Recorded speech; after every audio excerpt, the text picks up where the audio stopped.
The moment he stopped beside the table, the clink of untouched silverware sounded louder than thunder, and something inside her chest quietly collapsed in a way that felt permanent. In that still, polished restaurant somewhere in the United States, surrounded by white tablecloths and soft lighting, she realized how easily a life could fracture without warning. You might wonder, if this were you, sitting there with your hands folded and your heart exposed, would you look up or keep your eyes down and pretend the pain wasn't real? Michael had once been the man who made ordinary days feel like promises. He was steady, careful, always believing that effort alone could protect a future. Years earlier, he and Rachel had started with nothing but a cramped apartment, mismatched furniture, and faith that love could survive exhaustion and sacrifice. But life had other plans. Bills stacked up. Long work hours replaced laughter. Dreams were postponed so many times they began to feel embarrassing to mention. Michael chased stability with relentless discipline, while Rachel waited, quietly shrinking, hoping that someday he would notice how lonely success felt without warmth. If you were in their place, would you speak up before the silence became a habit, or would you convince yourself that patience was the same as strength? That evening had been meant as an attempt at repair, a scheduled pause in a life that no longer paused naturally. Rachel had chosen the restaurant because it reminded her of who they once were, when effort felt romantic instead of obligatory. She wore green because Michael used to say it made her look alive, though lately she felt anything but. Across from her, the empty chair seemed to judge every thought she hadn't spoken over the years.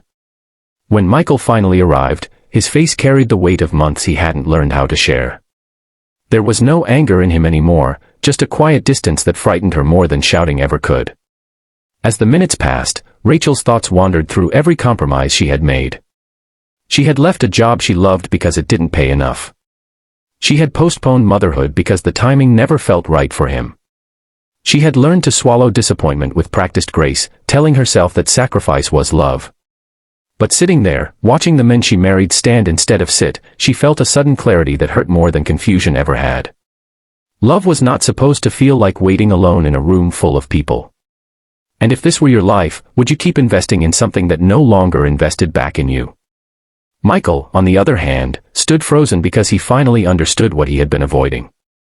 Success had come, promotions and praise piling up like proof that he was doing everything right.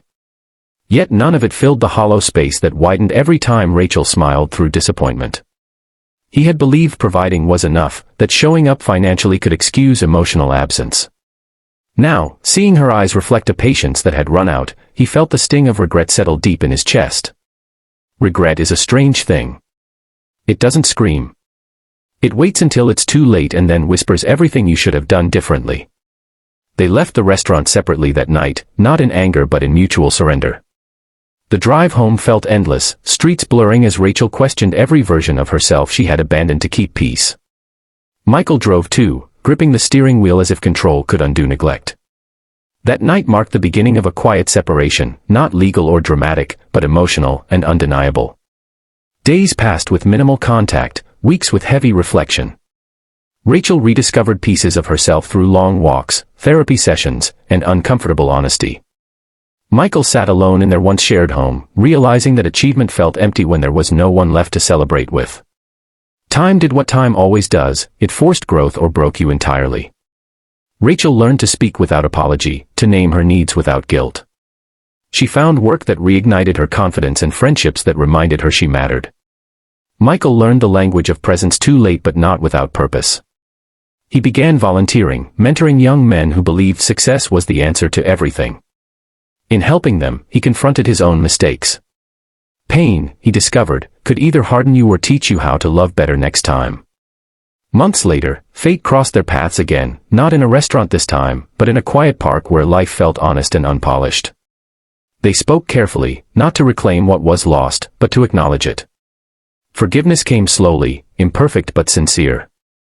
They didn't reunite as lovers, but they parted as better humans, carrying lessons that would shape every relationship that followed. Sometimes the second chance isn't about going back, but about moving forward without bitterness.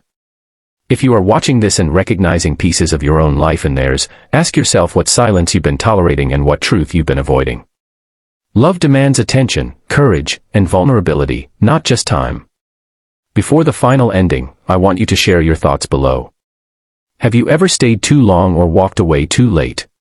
And if this story reached into your heart, If it made you reflect on love, regret, or the power of growth, please gently like, comment, share, and subscribe, so more hearts can find stories that remind us it's never too late to change.